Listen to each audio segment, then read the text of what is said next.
कड़पा शहर के बाद छोटे आस्थानों में हो रहे गैर कानूनी तामीरात पर जिला माइनॉरिटी ऑफिसर हिदायतुल्लाह ने कहा कि जिन आस्थानों में गैर कानूनी तामीरात हो रहे हैं, इस मामले में वजह बताओ नोटिस जारी की जा रही है और गैर कानूनी तामीरात को रोक दिया जा रहा है। उन्होंने मुंसिफ टीवी से बात करते हुए कहा कि एक मामले न्यू मार्केट के इलाके में गैर कानूनी तामीर का आया हुआ था। इस मामले में नोटिस जारी की गई।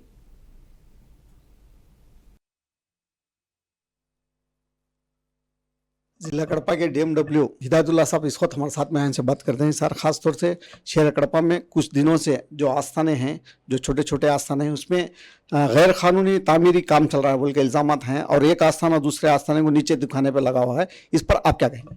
सबसे पहले जो बात आपने कही है कि छोटे आस्थाने जो कंस्ट्रक्शन हो रहा है, तो एक मसला यहाँ पे न्यू मार्केट के प्लेस पे आया था, उसके रिगार्डिंग बगैर इतला किए और बगैर परमिशन के अनऑथराइज कंस्ट्रक्शन के नीचे हमने नोटिस दिया हुआ है और शोकास भी इशू किया हुआ है।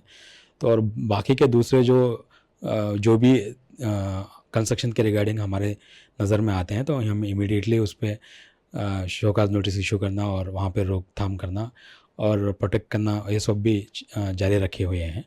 और जो आपने कहा दूसरा सवाल कि बड़े आस्थाने और छोटे आस्थाने, तो इस तरीके का कोई इंफॉर्मेशन हमारे तक नहीं आया। अगर ऐसा कुछ है तो इसके ऊपर भी हम ज़रूरी कार्रवाई, जो कानूनी तौर पर जायज़ कार्रवाई है थी, वो कार्रवाई हम करेंगे। ये थे हिदायतुल्लाह साहब, जो कि हमें जो आस्थानों का फिलहाल जो शहर कड़पा का माहौल है उस पर उन्होंने अपनी तफसीली रिपोर्ट पेश की। कैमरामैन नईम के साथ सरदार मुंसिफ टीवी कड़पा।